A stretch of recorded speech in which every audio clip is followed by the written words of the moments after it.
to today's Gale Forest Twins episode. Now, we're on a beach, and I bet you guys don't... Well, you might be asking, why are you wearing hoodies on a beach? That's true too. Well, there's a lot of reasons.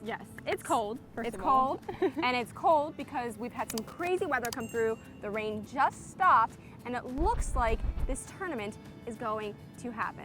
Wait, but you didn't even tell anyone we're here for a tournament. Well, they know we're here because they watched the last episode. If you watched the last episode, you will know that we are here for a sport fishing championship tournament. Specifically the Gulf Coast Masters. So that's the tournament we're here for. And for this tournament, we are on-site hosts for the Sport Fishing Championship, which is aired digitally on the Sport Fishing Championship website live, and it is also aired on CBS Sports. There's a live CBS Sports segment. So this is the first that I'm aware of. It's the first live aired blue marlin It's definitely the first, Amanda. fishing series. It's really awesome because we are part of history in the making. Yes. Well, let's get this video going. My name is Emily. My name's Amanda, and welcome to our channel, Gale Forest Twins.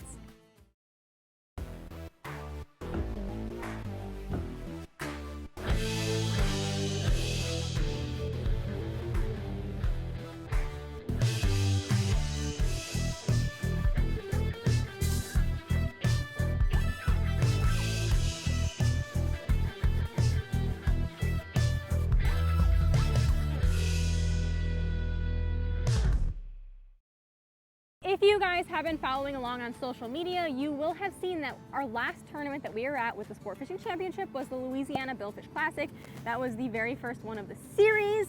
Super awesome, super exciting. And now this is actually the third one in the series. So we are going to be on-site hosts for 5 of the 11 tournaments. It's 11 tournaments across the Gulf of Mexico, the Atlantic, the Dominican Republic, and Puerto Rico, and there's going to be one grand champion. So it's super exciting that we get to be here and be the hosts, the on-site hosts. So we're basically being the host. There's a studio team in Arkansas, and then there's us. We're the on-site host, which means we actually go to the physical tournament. We go to the marinas. I feel like we have the cool job because we get to meet the people, meet the captains, the crew. We get to be in with the chit chat. We get to talk to people. That's cool. So we're here for that, and what we're going to do is we're going to be taking you guys with us throughout this specific weekend of what we do as our job for being on-site hosts. Kind of like a day in the life, but it's impossible to do just one day. It's a day in the weekend. Like a weekend. A day in the weekend. A weekend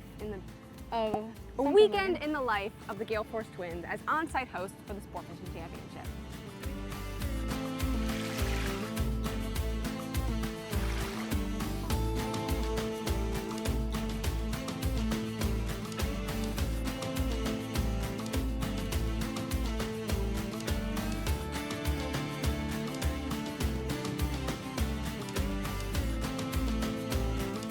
Stop number 1. The first thing we're going to take you guys with us to is, well, actually, Amanda, they did miss out on some things. Right, so why don't we start with backtracking a little bit and tell you what's happened since we've been here.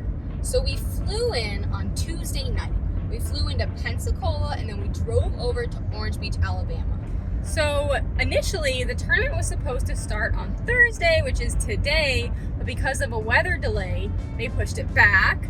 So we had a whole day, literally yesterday, we had a whole day to ourselves with nothing to do. So we booked a charter and we did some inshore fishing and trout fishing. So if you guys do want to see that video, it will be linked in the description box. It was also posted last week. After we went fishing, we headed to the captain's meeting where we got to talk to some of the crew, the captains, and really just kind of get a feel for what's going on. You know, it's really important being on-site hosts that we actually know the guys in the tournament because we're going to be talking about them on live television. Yes. So we spent some time talking to them, went to the captain's meeting, just, you know, a good reminder of the rules of the tournament. This is marlin fishing, and some tournaments have their own rules. So a couple weeks ago, we had the Louisiana Billfish Classic. That one might have a couple different rules than like this one. But as a whole, hold on, Amanda. yes. The Sport Fishing Championship rules are the same. Yes. However, each individual tournament might have different rules. So it gets a little complicated. So it's definitely good to understand, you know, what we're talking about. Currently, right now, we are on our way to the All In. The All In is a sport fish in this tournament, and we are going to go pick the brains of the captain and crew and the owner and kind of talk to them about like what's their strategy. Yes, and this is job number 1 of the tournament though. We're gonna go film a segment. Well, I guess it's job number 2, because job number 1 was attend the captain's meeting. It's true. And enjoy some chit chat. Job number 2, head over to the All In and film a segment for the SFC and really just pick their brains on what their plans are for this fishing trip.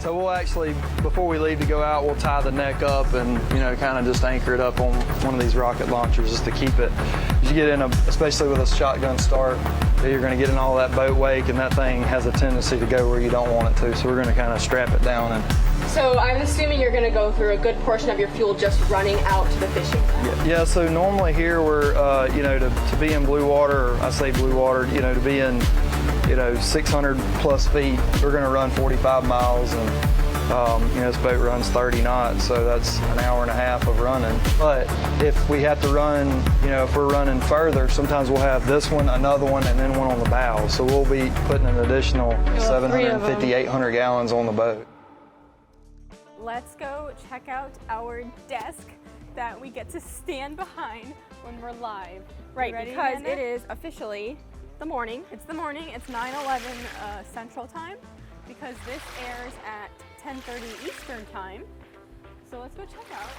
Oh, it looks a little busy, Amanda. I don't even think the desk is set up yet. Hold on. It is Friday morning, and we are about to go live. The show starts in like literally 15 minutes, 9:30 Central Time, and then between 9:30 and 11:30, we will get kind of like a 20-minute warning on when we are going live. We don't really have a set time for ourselves. Yes. So let's head over. Go. It looks like the desk is not even set up yet. So we'll get a little lay of the land. They're definitely down to the wire a little bit, but that's part of the live. This is live. This is reality. It's not reality. It's a sports show, but the part that you guys are watching is reality. This is what it looks like. So we'll come down to the desk. Got the camera boat. All right, you guys can see all those guys on the center console right over there. That is basically, I believe it's a camera boat. The camera boat, Amanda, or a chase boat? I believe it's a camera boat or a chase boat. Not 100% sure which boat it is, but that boat right there will not be fishing in the tournament. I believe it's a camera boat. Or maybe they are fishing. Let's find out. All right, update. So these guys are actually fishing in the tournament, getting ready to head out. Love the flag on their boat. And then over here we have the desk. So there's still a tarp over it, and it's still on it's not actually set up yet. But it's pretty cool. But I believe that's the backside. That's the backside. Okay, so I believe the desk is going to go actually right here on the dock, and this boat will be leaving, so we'll have a view of the marina for our live segment. And there they go. So that is one of the boats fishing in the tournament. Obviously that's the center console. A lot of the boats though are sport fish boats. So over here, some of these boats are actually getting ready to go out and fish for 2 nights, and they don't come back to the dock, right, Emily? They don't come back, which is just absolutely wild. So these golf tournaments, because they run literally over 100 miles to get to their fishing spots, coming back every day would just not be practical. They would not have a lot of time to be fishing, and they have to be running back in and out every day. So every tournament's different. This tournament is a shotgun start, which means that every boat starts at the same time, meaning they will all leave at the exact same time. It's a 10 a.m. shotgun start, as opposed to the other option is lines in. And lines in basically means that you can leave whenever you want. You can be at your fishing spot holding your territory, but a line cannot touch the water. Exactly. Until lines in. Exactly. So, and there goes another boat going out. So that boat's going out as well. That's sporty right there. And basically with the shotgun start, what that means is like they'll all be hanging out in a certain area, right, Emily? Yeah, and then a big flare or some sort of... They're gonna use a flare. A flare, they're gonna use a flare. Okay, a flare will fly in the air, and then it'll be full throttle. Full throttle. To the fishing ground. To head to the fishing ground. So there goes another boat heading out. And then here we have our monitors getting set up, and it looks like, Amanda, with where the camera is, it looks like our desk is going to be here. Looks like, yeah, so that's the camera that we're going to be filming live with. So I think we'll be able to do no sunglasses. Probably, hopefully we can do no sunglasses. There's the camera, and it looks like our desk will be here. This way. It's bright. We try not to wear sunglasses on TV because we'll see. Yeah, we try not to wear sunglasses The sun's kind of like at our side right now, so it might be okay because we're looking straight. I think we'll be okay. It'll be a little bit of a trouble as I'm over here squinting. I think it's time to while these guys set up, I think it's time for you and me to brainstorm a little bit of a brainstorm session. Figure that out for our first live segment of the Gulf Coast Masters.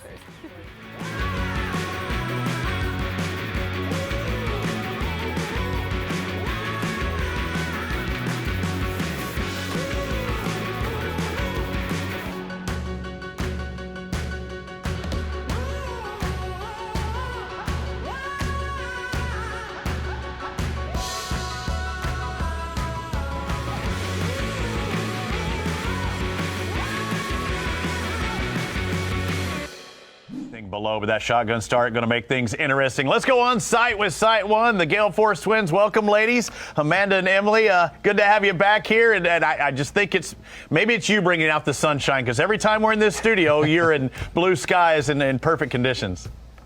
Thanks for having us. It's great to be here. What was really awesome about this tournament is that we were able to come in early, and with the weather delay, we actually got some time, like you guys just saw, to spend with the All-In and Captain Blake. But not only that, we even got to get out and do a little bit of trout fishing. So we've had a great time. What, Amanda, the past 2 days? The past 2 days we've been here. We've been hanging out with the captains and crew. We've been picking their brains on their strategies. They all say they're going to the rigs, but we all know there's a lot of rigs. So that's a very loaded answer. You know, maybe they don't want to give away their secrets or not. But Captain Blake was telling us sometimes they will live bait, and we were talking about those tuna tubes. We were really picking his brain. And sometimes they will troll, and we were asking Captain Blake, well, what's the difference between when you choose to live bait and you choose to troll?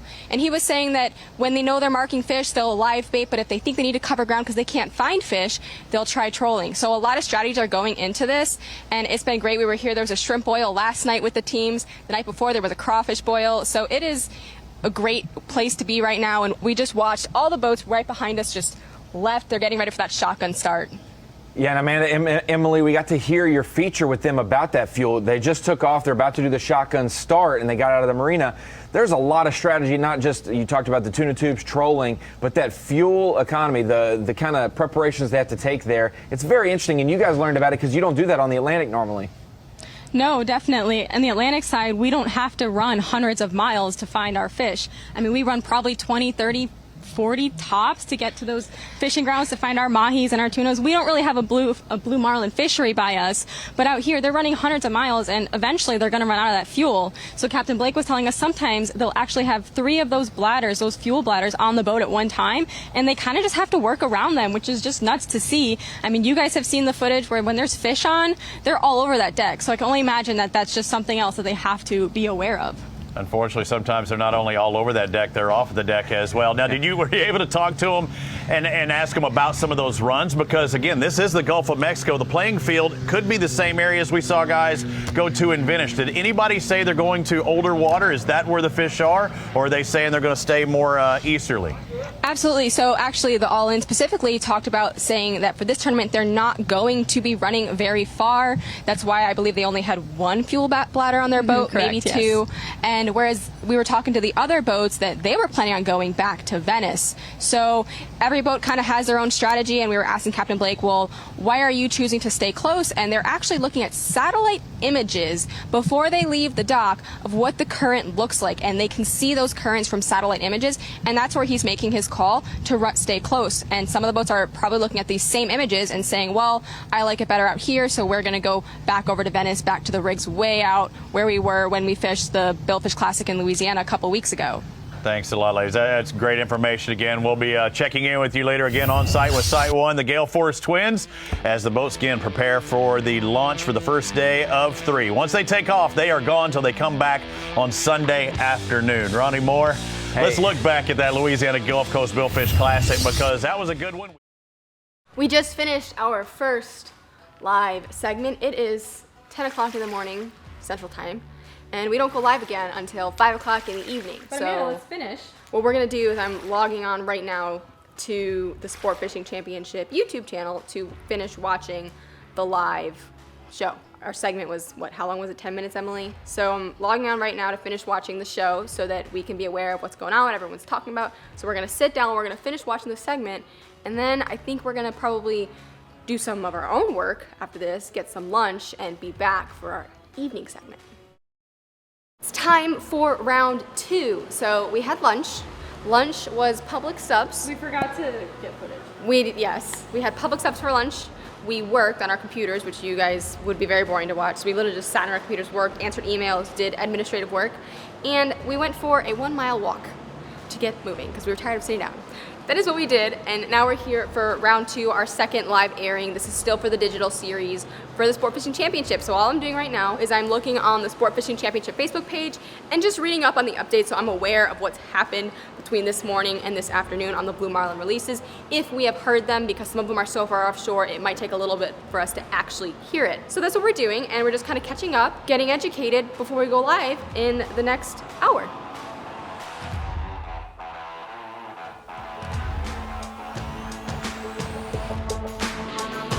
Bringing you live updates in the 6 o'clock hour on the East Coast as the anglers are tearing it up in the Gulf Coast Masters. They took off this morning from Orange Beach, Alabama, the 4th stop of the Sport Fishing Championship. Ronnie making that run. Several boats went out for that long run, an hour, 2, 3 hours out in the Gulf Division here. They have the big Gulf of Mexico to deal with and some of the same waters we saw at the previous round. And here's the points from that first round. Everybody you see in front of you from the Gulf, that's how they finished when we were at Venice. Yeah, Moncherry taking the title there over Breathe Easy. Both had great events. Obviously, those points are a combination of their catch points versus their finish and their finish in the tournament. Combine those together, and that's how you get it. But yes, they were, these teams taking off from Orange Beach, Alabama, going westward towards that Venice, the tip of Louisiana where it sticks out. A lot of those teams aren't too far from that region, maybe a little bit easterly for some of the teams, but definitely in that Mississippi Canyon region vaguely. And we see Mississippi Canyon there. It was oftentimes used, and you see the different depths, the steeper drops, a lot of things to look on, as well as the currents that they're dealing with. The Gale Force twins actually caught up with Captain Blake earlier this week, and we've heard about the fuel, but what about the sonar, the electronic side of things that they're dealing with as well? We're in Orange Beach, Alabama right now with Captain Blake from Team All In Fishing. Right now you're preparing for the Gulf Coast Masters tournament, targeting billfish. This is where you spend most of your time for these tournaments, I assume. Being the captain, you're at the helm, and you're looking at some very nice electronics that is really helping you read the water and understand it, specifically the sonar. So you have your sonar set up and dialed in to help you mark fish. And I guess my question would be, when you're marking fish, what exactly are you looking for? What does the fish, when there's a fish marked on the sonar, what does it look like on the screen? Well, it kind of looks, so a fish on the screen kind of looks like almost like a hot dog, but it's got a little curve to it. And when you're looking at, your hot dog on the screen, can you tell if it's a large marlin or a white sometimes? Can you tell the difference between species even? There are a lot of guys who say they can. Personally, I can't. I feel like I can tell you what a blue marlin looks like, but again, we've plopped baits on a blue marlin and it turned out to be a shark, and so that comes with a lot of screen time. One thing I picked up out of that is he hopes to catch a lot of hot dogs this week, didn't he, Ronnie? Exactly. It looks like a hot dog on screen, but we know that those are actually fish. What type of fish is a different story. Electronics are amazing these days. Yeah, the growth of the electronics in all fishing capacities, but especially in the Gulf and out in the oceans, is incredible. To be able to see and get so precise out over 600 feet of water, that is what teams are looking at this week. And once you see that, you kind of get a little bit of nervous energy under you when you see fish light up on that sonar. Let's go on site with Site 1 and catch up with the Gale Force twins. Amanda, Emily, welcome back to the show. We saw you this morning, and it looks like the weather's still holding true. But, the things that the guys were dealing with, and they were talking to you, and Captain Blake there, the electronics, it's really about the electronics. You got a lot of video game kids who are going to be really good anglers one day. Definitely. That sonar literally looked like a Nintendo. It had, like a little panel. Underneath the wheel at the helm, there's a panel with buttons and a knob and knobs and twisty It literally looked like it could have been a video game. And what Captain Blake was telling us is that it can take 3 years to become an expert at this underwater sonar, and they can see a 360 of underneath the boat. And he was telling us that basically, when you learn how to really read the machine, it's making a triangle from you and your boat to your fish, how deep it is, how far it is, what direction it's in. So these sonars are so incredibly advanced, and they can be incredibly helpful in these tournaments. Absolutely. Now, I know you come in early at this event. Were you able to talk to the guys? Because they have an idea of where they want to go, and they get the fishing reports from their buddies. They get on that good old boy hotline and blow it up. Did you hear any general areas that they wanted to go or where the fish seemed to be the way that the currents were working? Yeah, we were able to come in early. We were part of the shrimp boil last night and got to mingle with the crews and the team, which was really awesome. It seems like some people are doing some things differently than others. For example, some of them are choosing to run all the way back to Louisiana, while others maybe recently fished in this area and they're just going right back to where they have been. So again, some boats are staying close, some are going far. Exactly. The general and consensus the was all-in, if you looked yes. at that map, actually, we could actually see the all-in. They did tell us they weren't planning on running far, and they were one of the two closest boats from where we are right now. And then you could see some boats ran even further. And they said they kind of make that decision based on satellite images of the current. So they're all looking at these satellite images and they look at the current and what's going on with the water and they make a decision. So one captain might say, well, with the current doing this, I decided I only want to run 45 miles. And the next might say, well, I think I want to run 100 miles. Amanda, Emily, we talked about all of the technology, whether it's electronics and the satellite imaging of the currents, the different weather patterns, all of the things at the fingertips of these anglers and teams. But it's not just a new school game. A lot of these crews have been fishing for years and years, and some of those old school teams will prevail and do well this week. How much have you noticed that experience for some of these captains has paid off on knowing when to go far, when to stay close, especially this week's event? Experience is definitely important. Like Captain Blake was saying, he could definitely tell what a marlin was, looking like a hot dog on the sonar, but maybe not how big it was, and maybe other captains feel that way as well. But again, earlier today, a blue marlin was caught by a 12-year-old, so there's new talent coming as well. Yeah, it's all about the new talent. And again, if I'm that guy being over 50 and having to deal with those electronics, I'll be hurting. Ladies, thank you very much. We look forward to talking to you in the morning and get back after, get that scoop. Again, the guys are going to stay out there on the water, Ronnie. It's different than, say, the Dominican Republic when they come back, hit the bar, and you can get the info from them. They're out there for the long haul. Yeah, exactly. We're going to see who was right with their game plan when they come back on Sunday, but we will see those updates as they come in each and every day. Again, it's Bandito. They're trying to steal this one and take the victory here at the Gulf Coast Masters. We've got more, hopefully an update when we come back. It's the Gulf Coast Masters, stop 4 of the Sport Fishing Championship. You just watched 2 live airings of the Sport Fishing Championship. Now that's pretty much what our next 3 days are going to look like. With the final day, the live airings are actually on CBS Sports. So if you guys want to watch that one, you'll have to go and watch live on CBS Sports. But any of the other ones, sportfishingchampionship.com is where the live airings will be. You can also watch them on Sport Fishing Championship's YouTube and Facebook page. If you follow us on social media, we're also always updating you guys on when the schedule is and what exactly is going on. We hope you guys had a great time being in Alabama with us in a bit of a day. Remember, we said it was like a week in the life, kind of day in the life video behind the scenes of our job with Sport Fishing Championship. We hope you get out there, have fun, and stay safe.